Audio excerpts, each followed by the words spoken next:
Olá, Radiante! Leitura comentada do livro de exercícios Um Curso em Milagres, capítulo 10, Os Ídolos da Doença. Versículo 4, O Fim da Doença.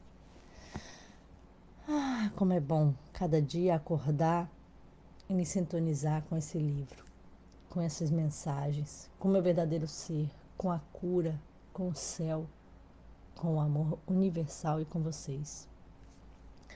A filiação não pode ser percebida como parcialmente doente, pois percebê-la desse modo é não percebê-la de forma alguma. Se a filiação é una em todos os aspectos. A unicidade não pode ser dividida. Se você perceber outros deuses, a tua mente está dividida e não será capaz de limitar a divisão, porque ela é o sinal de que removeu parte da tua mente da vontade de Deus. Isso significa que ela está fora de controle. Estar fora de controle é estar fora da razão, e nesse caso a mente de fato vem a ser irracional. Ao definir a mente de modo errado, você percebeu como se ela funcionasse de modo errado.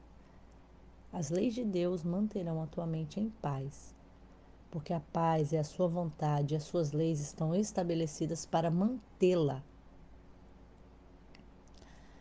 Olha só, ao definir a mente de modo errado, você percebe como se ela funcionasse de modo errado. Então, essa percepção que a gente tem, de que a gente tem que decidir tudo, que a gente tem que, sabe, maquinar tudo, pensar, raciocinar, é totalmente errada, ela só queima a nossa mente. Porque as leis de Deus vão manter a nossa mente em paz. Porque a paz é a sua vontade e as suas leis são estabelecidas para mantê-la. As leis de Deus são as leis da liberdade, mas as tuas são as leis de cativeiro. Como a liberdade e o cativeiro são irreconciliáveis, suas leis não podem ser compreendidas conjuntamente. As leis de Deus só funcionam para o teu bem e não existem outras leis além das suas. Tudo mais é meramente sem lei e, portanto, caótico. Mesmo assim, Deus protege tudo aquilo que ele criou com suas leis. Tudo que não é regido por elas não existe. As leis do caos é uma expressão que nada significa. A criação é perfeitamente regulada por leis. E o caótico é sem significado, porque é sem Deus. Olha só, ainda veio falar de que há uma organização perfeita nisso tudo. A criação é perfeitamente regulada, né? E o caótico é sem significado, porque é sem Deus. Você deu a tua paz aos deuses que fez, ao Deus da doença, ao Deus do desamor, ao Deus do ódio, ao Deus da culpa, né? Mas eles não existem para tirá-la de ti e não pode dá-la a eles. Não é livre para desistir da liberdade, mas apenas para negá-la, ou seja, a liberdade é nosso direito. Não pode fazer o que não foi a intenção de Deus, porque o que não foi a intenção de Deus não acontece. Os teus deuses não trazem o caos, você os dota com o caos e o aceita da parte deles. Tudo isso nunca foi. Nada a não ser as leis de Deus jamais foi. E nada a não ser a sua vontade jamais será. Foi criado através das suas leis e pela sua vontade, a maneira como foi criado te estabeleceu como um criador. O que fez é tão indigno de você que dificilmente o quererias. Se estivesse disposto a vê-lo como ele é, não veria absolutamente nada e a tua visão iria automaticamente olhar além disso, para o que está além em ti e em tudo em torno de ti. A realidade não pode invadir os obstáculos que interpôs, mas vai te envolver completamente quando você o abandonar. Então, assim, olha só. Você não é livre para desistir da liberdade, mas a gente pode negar. Ou seja, a gente o tempo inteiro está negando a nossa liberdade. Como é profundo isso, como é verdadeiro isso.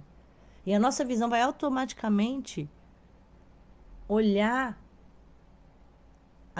além disso. A realidade não pode invadir os obstáculos que você interpôs, mas vai te envolver completamente quando você os abandonar.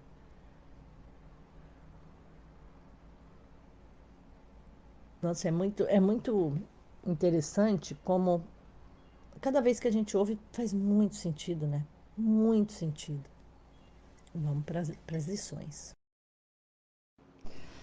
Olá, radiante leitora comentada do livro de exercícios do livro Um Curso em Milagres. Lição 139. Inspira profundamente, porque a cada mensagem uma porta da sua alma se abre, uma corrente da sua prisão se solta e uma luz da sua alma irradia.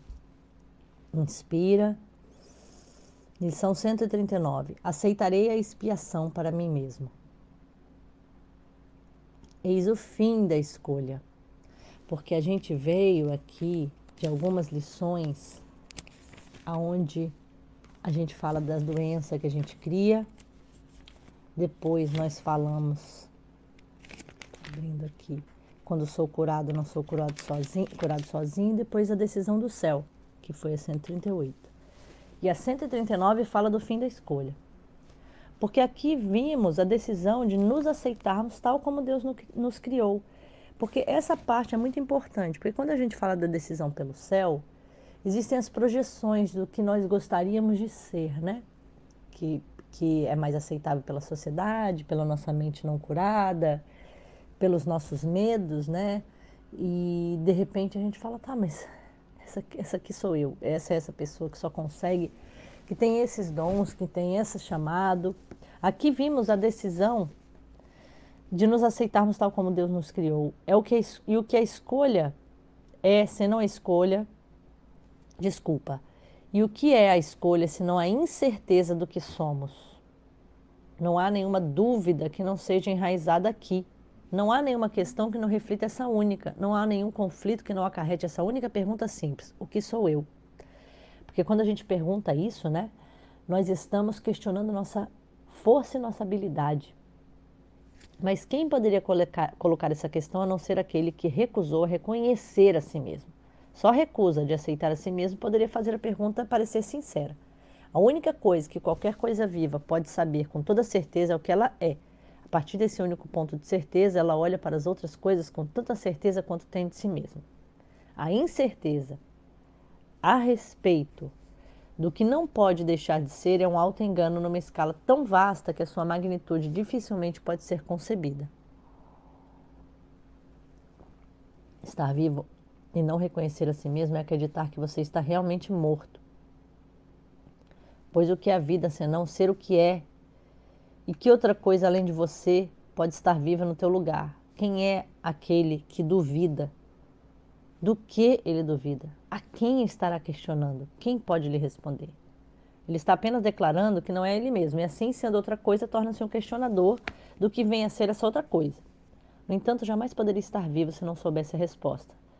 Se pergunta como se não soubesse, isso apenas mostra que ele não quer ser essa coisa que é. Ele aceitou porque está vivo, fez um julgamento contra ela, negou o seu valor e decidiu que não conhece a única certeza pela qual vive. Assim, ele passa a estar incerto quanto à sua vida, pois o que ela é foi negada por ele.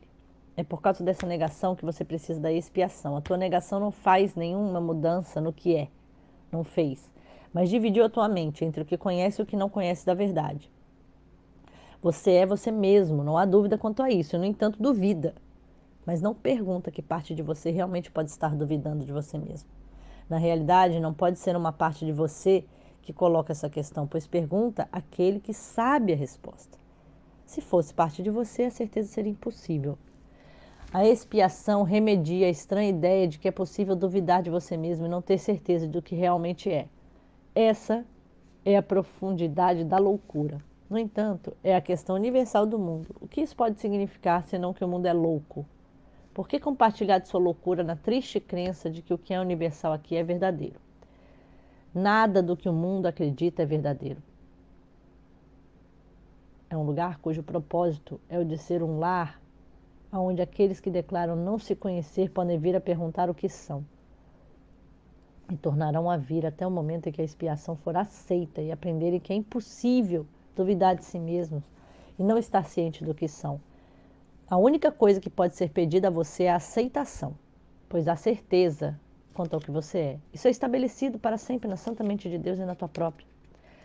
Está tão além de qualquer dúvida ou questionamento que perguntar o que isso não pode deixar de ser constitui a prova definitiva de que precisa para mostrar que acredita na contradição de que não conhece o que não pode deixar de conhecer. Isso é uma pergunta ou uma declaração que nega a si mesmo a ser declarada? Não deixemos nossas mentes santas ocuparem-se com devaneios tão sentidos quanto esse. Tá, eu sei que a sua mente está dando um nó agora, né? Como assim, assim mesmo, você é mesmo loucura, blá blá blá, né? Com certeza isso aqui deu um nó, um bug total, mas vamos simplificar. A hora que a gente ouve esse monte de mensagem e tal, o eu que a gente se esforça tanto para manter vivo, que é esse eu do ego que quer convencer, que quer manipular, que se sente só, que não se vê inteiro, que não se vê capaz, que não se vê merecedor, que não acredita que consegue, ele entra em conflito. E a expiação vai remediar isso. A expiação vai limpar essa estranha ideia, ou seja, você vai permitir que o Espírito Santo intervenha aqui e limpe você. Porque eu sempre gosto de pensar em um quebra-cabeças, né? Como se a gente tivesse esse lugar de encaixe, ou como estrelas que têm lugar no céu. E quando a gente não está ali naquele lugar que é nosso, naquela função, a gente está ofuscado, ou então está tentando encaixar numa peça ali do quebra-cabeça que não é nossa. Sabe aquela força que tem que fazer? Então dá sempre um desconforto. Então a sua vida pode ser medida por isso. Se eu estou sentindo dúvida, desconforto, pequenez, insatisfação, não é porque a vida é assim. Aqui fala, a vida é uma loucura. Só é pedir de você que aceite quem você é. E busca isso, ouvindo essa bússola, onde está a alegria, onde está o amor, onde está essa sensação. E se abrir para isso. Temos uma missão aqui. Não viemos para reforçar a loucura em que outrora acreditamos. Não nos esqueçamos da meta que aceitamos. Viemos para ganhar mais do que apenas a nossa felicidade. O que aceitamos como o que somos proclama que todos não podem deixar de ser junto conosco. Não fale junto com os teus irmãos ou falhas para contigo mesmo. Olha para eles com amor, para que eles possam ter o conhecimento de que são parte de você e você é parte deles. É isso que a expiação ensina e demonstra que a unicidade do Filho de Deus é intacta pela sua crença, segundo a qual ele não sabe o que ele é. Hoje, aceita a expiação. Não para mudar a realidade, mas apenas para aceitar a verdade sobre você e seguir o teu caminho, alegrando-te no infinito amor de Deus. E é só isso que nos é pedido. E é só isso que faremos hoje. Reservaremos 5 minutos pela manhã e à noite para dedicar nossas mentes à nossa tarefa para o dia de hoje. Começamos com essa revisão do que é a nossa missão. Aceitarei a expiação para mim mesmo, pois continuo sendo tal como Deus me criou. Não perderemos o conhecimento de que Deus nos deu e que nos criou como Ele. Olha só, que Deus nos criou como Ele. Nós podemos nos lembrar disso por todas as pessoas, pois na criação todas as mentes são uma só. E na nossa memória está a lembrança do quanto os nossos irmãos são queridos para nós e, na verdade, de quanto cada mente é parte de nós. Do quão fiéis eles realmente têm sido conosco e de como o amor de Deus, do nosso Pai, contém todos eles. Em agradecimento por toda a criação, em nome do seu Criador e da sua unicidade, com todos os aspectos da criação, hoje repetimos nossa fidelidade à nossa causa a cada hora, deixando de lado todos os pensamentos que nos distraíam de nosso objetivo santo. Por alguns minutos, deixe que a tua mente seja desembaraçada de todas as tolas teias estranhas que o mundo quer tecer em torno do Filho Santo de Deus.